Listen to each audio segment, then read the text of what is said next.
guys, this is Lucretia here with Crafting with Lucretia, and welcome to my channel.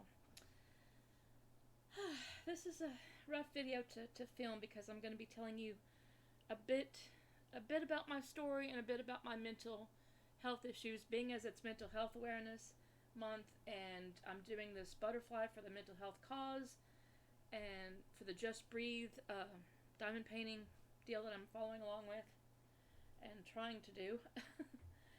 I've got my issues. I've had my hard days, and then we've had some weather issues as well, but I'll get into those in a moment. First, it's going to be a whipping chat, so go raid the fridge, go grab some tea, go grab some cookies, some chips. You know, the snack cabinet is that away, okay? It's behind me, so go help yourself. Mojo is underneath me, so if you hear any dog noises, it's just him. While I'm waiting for you to get your snacks, I will tell you a little bit. This may be trigger warning, trigger warning, however you say it. Like I said, we're going to be talking about my mental health, my health issues, what brought me, this far down the mental health road. It's not a fun story to tell. It's not a sad story because I didn't die. That's the good news, right? I didn't die. Almost did, but I didn't. Had a lot of good doctor's cares. So anyway, oh, you're back from getting your snacks. Good. I see you found the potato chips. Yay. Okay, good. So we'll get started. Today I'm working, before I get started diamond painting, I'll tell you what I'm working on. This is my BAC You Are Loved, okay, that I'm doing for Just Breathe. I started this May 1st, last week.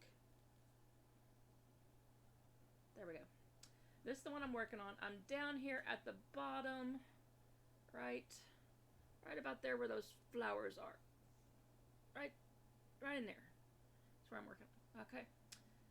So that's what I'm working on. It is by Jennifer, well, I'm going to butcher this last name. Jennifer Lambin. I'm sorry, Jennifer. You know me and names, y'all. Okay, so it is a diamond shape is the square. It is a 81 by 65 centimeters, so it's going to be pretty good size, but it's going to be beautiful. I'm going to hang it up on the wall when I get done with it as a reminder of my mental health journey that still continues to this day. Now, get your traveling hats on because we're gonna rewind. Let's go back in time, about the same time of the month. 7 years ago, okay, so 7 years, okay. I go to work, normal day. I used to work for a company that helped disabled people, okay. I loved that job, loved the heck out of that job. I was a job coach, is what my title was, and yeah, loved it.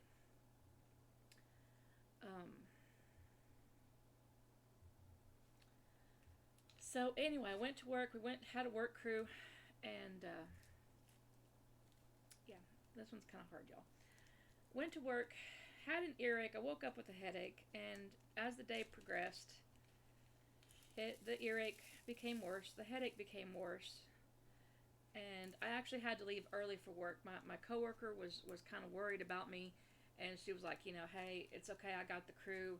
If I can get them home, if you need to go, to the doctor or hospital or whatnot, because I was not with it, y'all. And I was hurting, but I was trying to tough through it.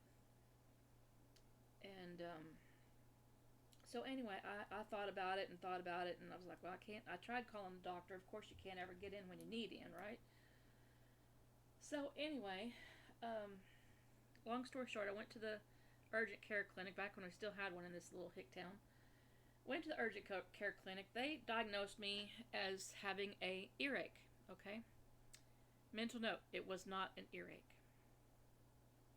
So anyway, they think it's an earache. They give me the medicine for an earache and yada yada, and I'm like, okay, great, life goes on. I'll go to Walmart, get my prescription, grab me something for supper, because I didn't really feel like cooking, so I was just going to grab something out of the deli or whatnot. I don't remember what I ate. I really don't. And, come home, take my meds, and start getting better, right? Right. So, I did that. And like I said, I don't remember what I ate. I don't remember the name of the medicine. That's not important. But Took my medicine, ate supper, laid down because I wasn't feeling good, okay? I was really not feeling good at all. And so I laid down to let the medicine take effect. So my husband, he was working nights, and of course he still works nights every now and then, but he was on nights, or nights I think, came home nights. Anyway, he came home early for whatever reason. And I barely heard him come in the door. I was almost in a coma already, and very little was waking me up. And he had to try awful hard to get me awake to talk to him. And he saw the medicine. He knew I'd been sick because I'd texted him and called him and said, hey, check on me when you get home because I'm taking my medicine. I'm going to lay down, right? And so that's what he was trying to do. He was trying to see how I was doing and get me awake to talk to him. And I wasn't really waking up. I was very lethargic. Was hurting all over. Everything was hurting. I was moaning in pain and crying, and it was bad. Okay, my fever was through the roof, and all I could get out was bad medicine. That's the only words I could utter was bad medicine. And he thought I was having a reaction to the earache medicine that earlier I had just taken, right? Because they thought I had an earache, right? So, obvious thing, bad medicine. You're having a medicine reaction to the earache medicine. Okay, we're taking you to the hospital, because it's like midnight at this time. And when he came home, he worked nights. And so anyway, he bundles me up, takes me to the ER. I don't remember most of this. It's from now from hearsay from him, but I wasn't really with it.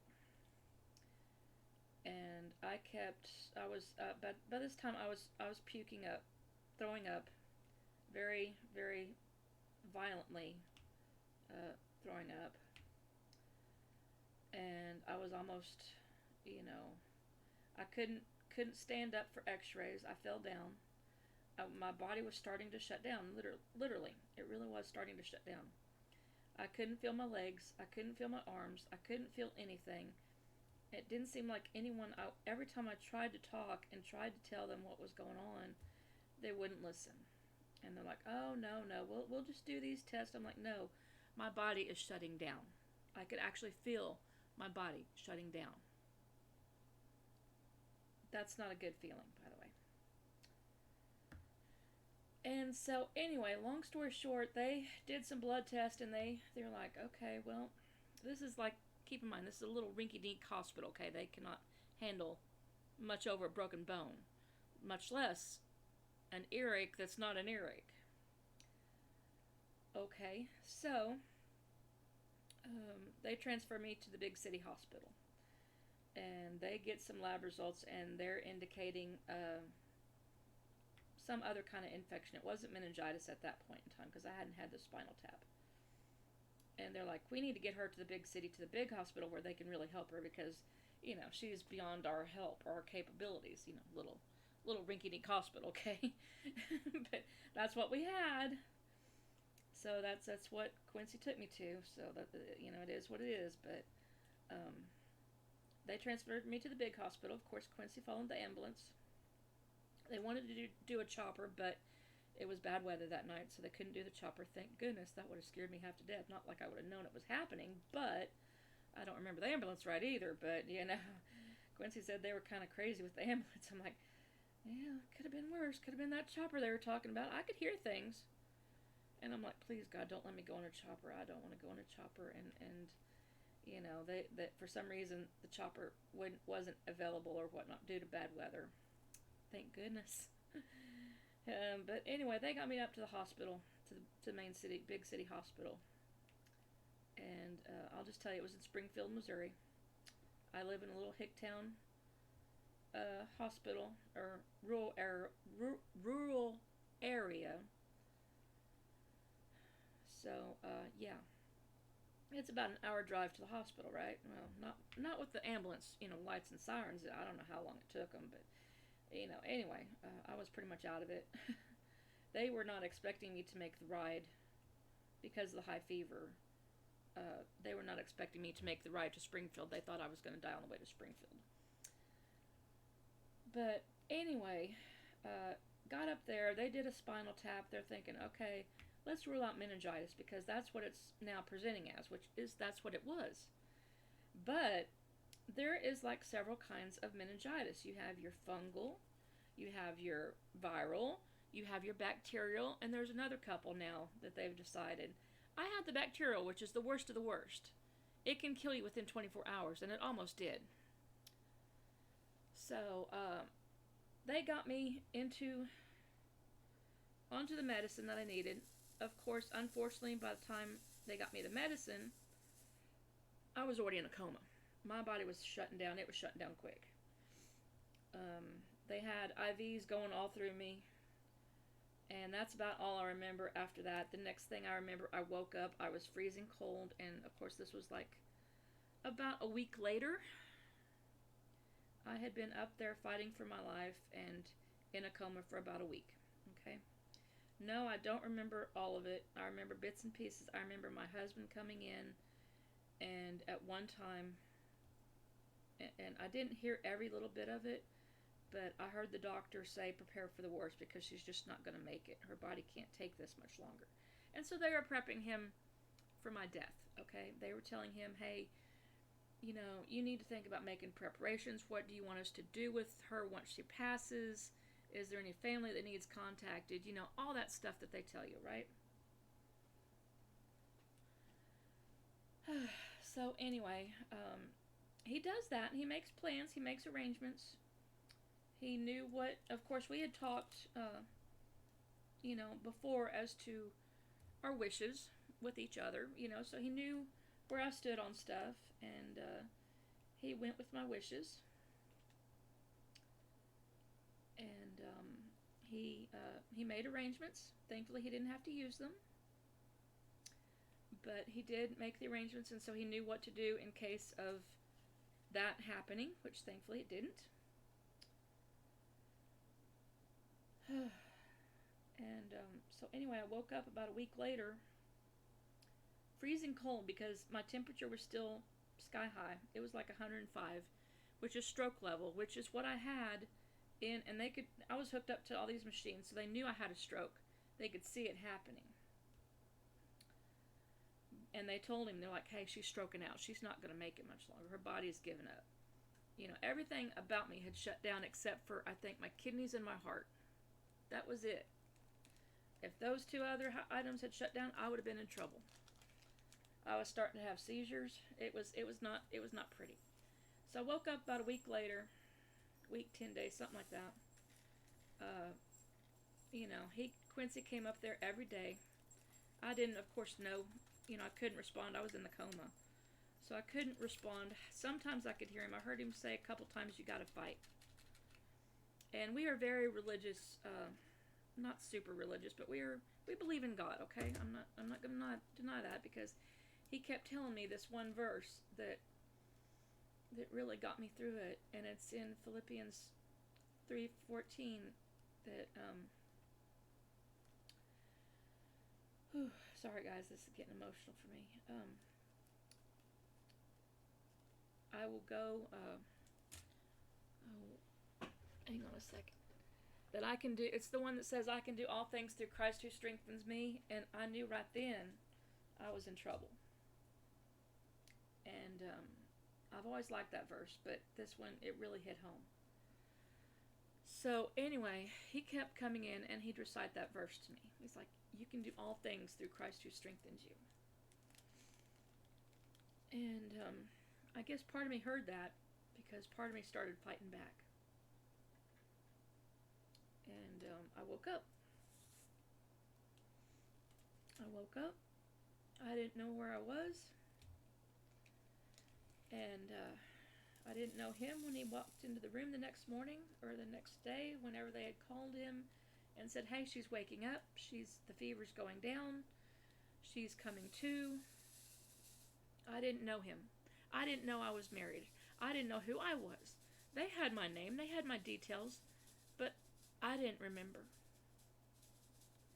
And there's nothing worse than knowing you're waking up and you're in a hospital and you don't know who you are. You don't know where you are. You don't know why you're there. You don't understand what the doctors are trying to tell you about your condition. You just don't get it. And so he came up, up the stairs, off the elevator, whatever. He came right into my room. I didn't know who he was. And he's like, "Hey, you're awake." And of course, I had pressed my button because I was cold. And, they kept the room freezing because of my temperature.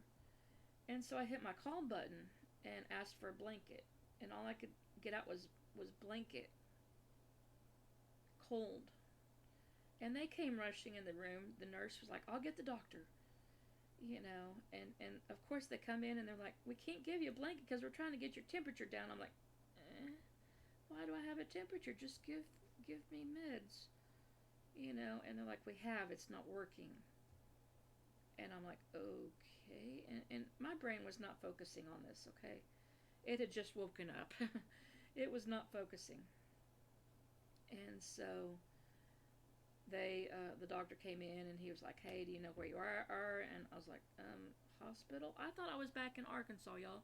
I listed off, he's like, "Okay, what hospital?" And I listed off the one back home in Arkansas, okay? I did not realize I was in Springfield until he told me. He's like, "No, you're not at that one. You're in Springfield." I'm like, Springfield? I was like, Missouri? I was like, Springfield, Missouri? And he's like, "Yes."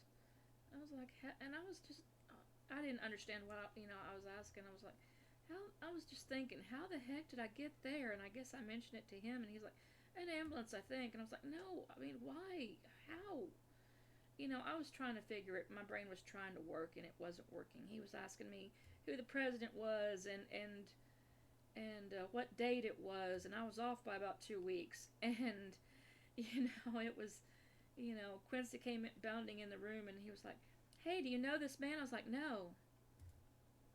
And I was like, and Quincy's like, "Yeah, you do. I'm married to you." I'm like, "No, you're not." And I was like, "I'm not married." I was thinking it was back years before we'd gotten married, and I really wasn't married. And yeah, I wasn't understanding it. And so doctors had to have a long conversation with me. Didn't always understand. Quincy was there. He remembers it. But fast forward. Now we're going to fast forward 7 years in the future, okay, from that. So we're going from 2016 all the way to current day. With me. Current day me. 7 years later. Granted, I got rid of the meningitis. I lived through that. Yes. Yay. Grace of God. Unfortunately, it did not, like my doctor suspected, it did not end without my brain being damaged. Okay, so now I have an ongoing condition called an acquired brain injury, which is ACB, acquired brain injury, ABI, sorry. I get my letters mixed up, okay? My brain, it doesn't work right. It's been fried. Literally, it's been cooked. And, so anyway, I have an ongoing brain injury. It won't get any better. It could possibly get worse. I'm thinking it's probably going to get worse because my memory has been messed up here lately. And I'll get into that in a minute because I went to the doctor about that. And, yeah.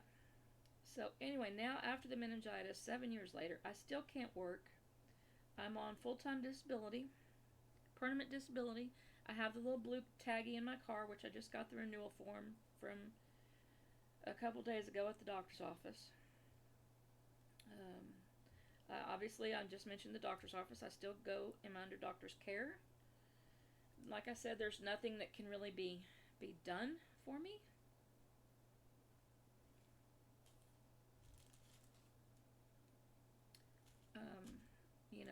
I'm as good as it's gonna get. Now, granted, I can walk for the most part. I have a bad leg that sometimes acts up, from the stroke. For the most part, I can talk. You may notice me stuttering a bit or stopping and trying to think of what this word is. That's my brain hiccup. It's kind of like a hamster in a wheel, and it keeps going round and round and round. And every now and then it hits a wall, and it's like, beep, oops, hit a wall.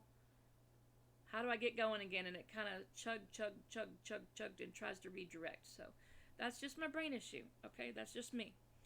But I still to this day have memory issues, concentration issues, dizziness. I can't drive for too long. I can go short periods, just around town, like to the local grocery market or to the doctor's office if I need to. I usually try to have Quincy there with me because I never know when the dizzies will pop up. And they really don't like me driving if I'm dizzy. They don't. I don't know. It's a thing. They don't like me driving when I'm dizzy, so I try not to drive that long. I can't drive whenever I say we go to Arkansas or to the big city. I'm not driving at that time. I told my brother-in-law this. We went up to visit him the other day after the tornado, and I'll get into that in a minute. But we went up there to visit and let him know we were okay. And I was telling him, I was like, yeah, I don't drive. He saw my new car for the first time. And I mean, it's not new to me. It's new to me. It's like a 2017, I think, 2018, something like that. It's a used car, okay? I bought a used car to replace my other one that died with the transmission issues. So anyway, was telling him that, hey, I just can't, I don't drive anymore. He's like, you didn't drive all this. I was like, you let your husband drive your new car? I'm like, yeah, I kind of have to.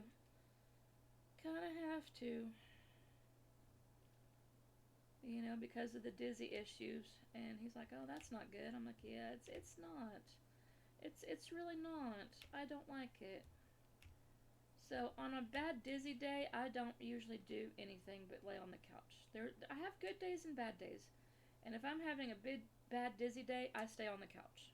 I don't do much. I don't move much. I can barely take care of the dog at that point in time. And thankfully my dog is wonderful.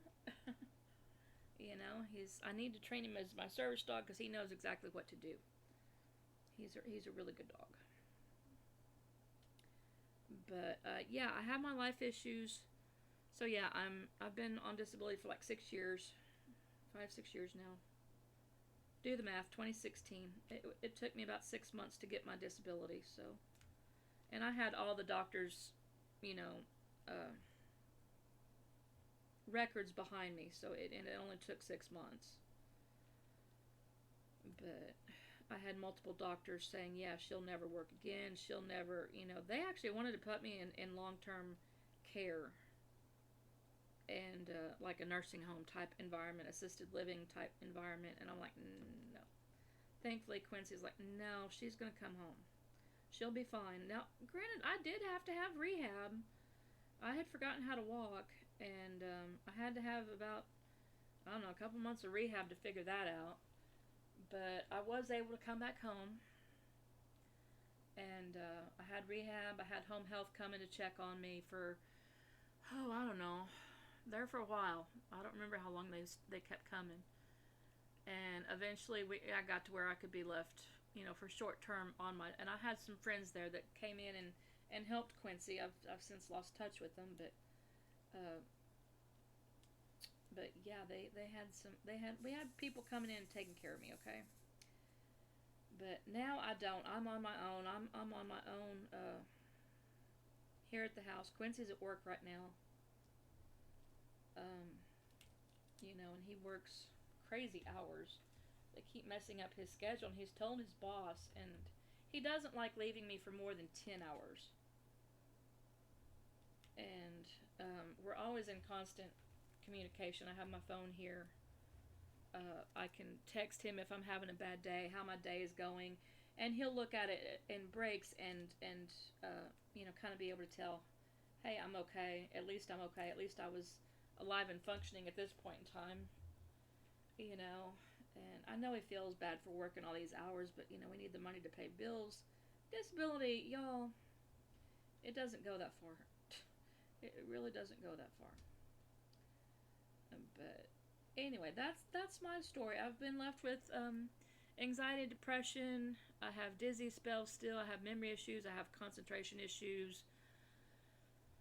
Stuff like that. It's all combined where I can't work anymore. And trust me, it sucks.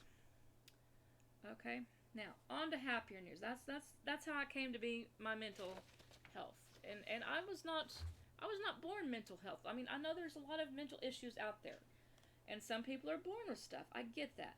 I was not. It's just one of those things that happened to me. Now, I do think my mom, it may run in my family because my mom, whenever she, well, about 10 years before she died, before Dad died even, she was having memory issues. And I think she had some kind of undiagnosed Alzheimer's, dementia. I mean, I know she was getting old. She was like pushing 80, but, you know, I don't know. I think there's some underlying mental thing there in the blood somewhere. I can't be sure. But, you know, mom's long gone now, so it's not like I can go call her and say, hey, Mom, I wish I could. You know, today's Monday when you're seeing this, well, probably Tuesday by the time I edit it and whatnot. Yesterday was Mother's Day. And one of my friends, he had just lost his mom earlier last month, I think it was. And so he was kind of having a rough time being the first Mother's Day without Mother, right? I get it. It's like the 6th or 7th day without me, for me, without Mother. And granted, we didn't always get along, but at least she was there. And now she's not there. And it kind of hurts. So I do not enjoy Mother's Day anymore. I also don't enjoy Father's Day coming up. So I was a big daddy's girl. So yeah, that's not a good time to remember the parents anymore because it just kind of hurts. But anyway, I texted him and asked him how he was doing, and he's like, yeah, it's kind of rough today. Having a rough day. I'm like, yeah, I feel you. I'm having a rough day with mine too. And so we talked for a little bit, and you know, hopefully I made a difference. I don't know. But anyway, remember your folks while you got them. Enjoy the time while you have them. Because tomorrow's not promised. You never know what's going to happen tomorrow. You never know what's going to happen next week. You do not know when you're going to be taken out of this world or when something's going to happen that's going to try to take you out of this world. Now, I'm not going to say, you know, you need to go to church and get right with God, but hey, if you need to go to church and get right with God, there you go. You know, if you need prayer requests, by all means, let me know. I will pray for you. You know, but that's how I got started on my mental journey. So anyway, I know I probably just goofed up this video, but anyway, that I told you I was going to tell you my story, so that's my story, and I'm sticking to it. It's a sad, loppy story, but you know, it's my story to tell.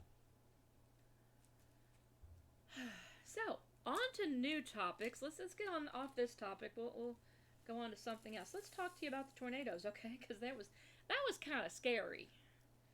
So last week we had some rough weather roll through, and it was like Wednesday night, and thankfully Quincy was off Wednesday, and we had weather coming through, and I had been, you know, taking Mojo to the you know what to go you know where, you know, WALKING type thing, and he's right below me, and he knows how to spell, so. He knows certain words, so overlook it if I try to spell them, and I hope I spelled that right. But anyway, I had taken him there to do his thing, and of course we knew weather was moving in later that night, so I got it done early. And I try to walk every day anyway. It's part of my physical therapy, try to walk every day. And it's a good thing I have a dog because he likes to go there, and he's looking at me. So, yeah, he knows where I'm talking about. And so anyway, he likes to go with me and do that, and do our little physical therapy thing. And so we got back home. I got back home, and where was I going? Oh yes, the tornado. So we were getting ready to fix supper. I had figured out what we were going to, you know, Quincy was off Wednesday, so we had probably done some errands therefore, and I'd taken the dog to the you-know-what and done that.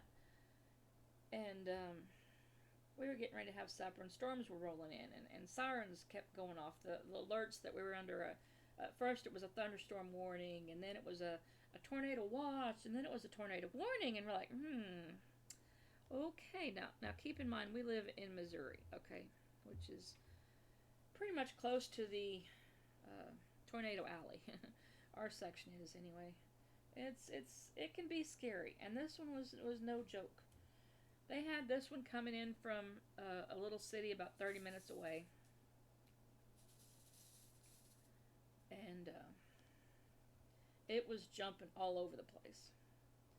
They couldn't really track it. I mean, they could, but they couldn't, because it kept jumping. It'd go back up, and it'd come back down. It'd go back up and come back down, and it wouldn't go like in a straight line where they could track it and know exactly, hey, this storm is heading, for example, northeast at 20 miles an hour or whatever. No, it was going about 30 miles an hour, and it was jumping. It was what they call a jumping tornado, and it was rain wrapped, so you couldn't really see it. Let me tell you, you could hear it. And I've lived through a tornado. Quincy and I both lived through a tornado in the 90s. We knew what it sounded like, and we heard that, and we heard the warnings and the sirens go off locally, and then we heard the tornado, and we're like,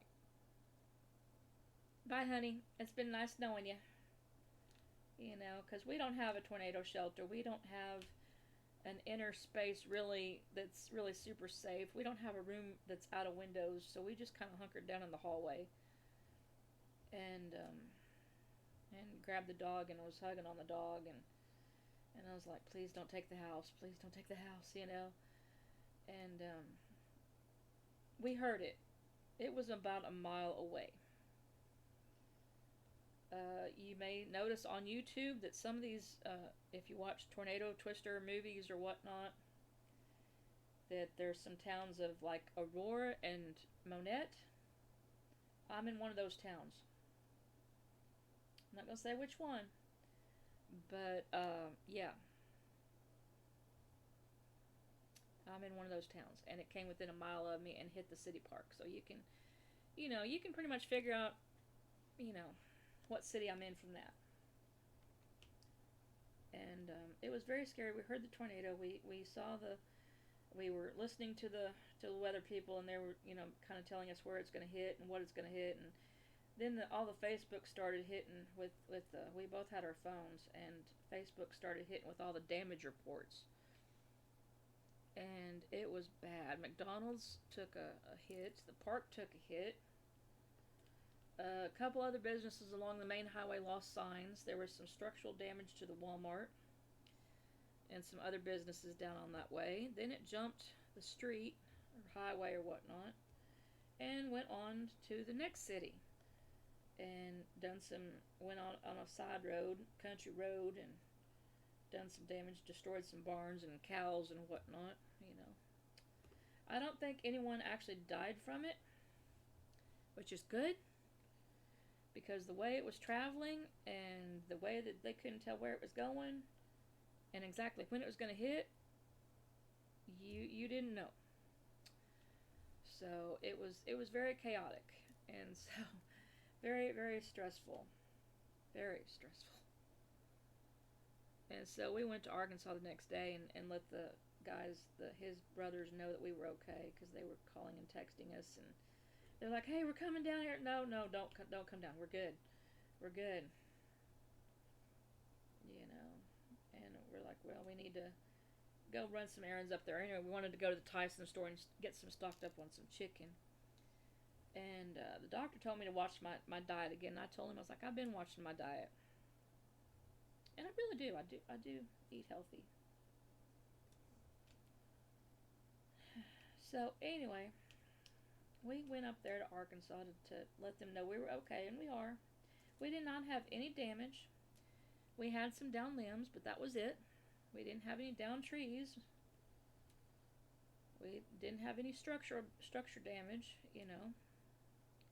Our little house was fine. Our cars are fine. Everything's hunky-dory. Just some little limbs down here and there, but that's no big deal. We've already got that cleaned up.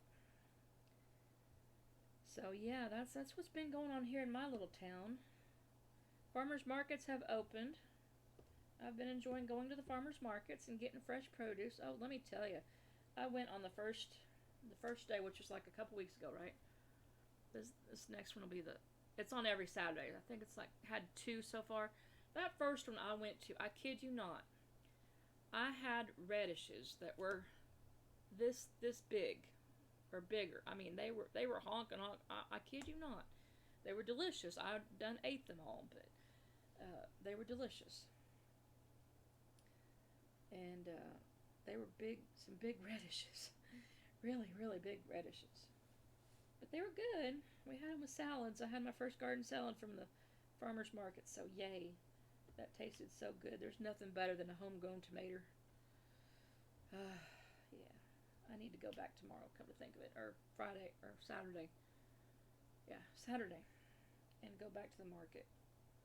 They're having a microchip clinic up there. And I'm thinking of taking my dog up there and getting microchipped, just in case, you know. And he doesn't run away, but, you know, you never know when something could happen, right? Be prepared, right? Motto, be prepared.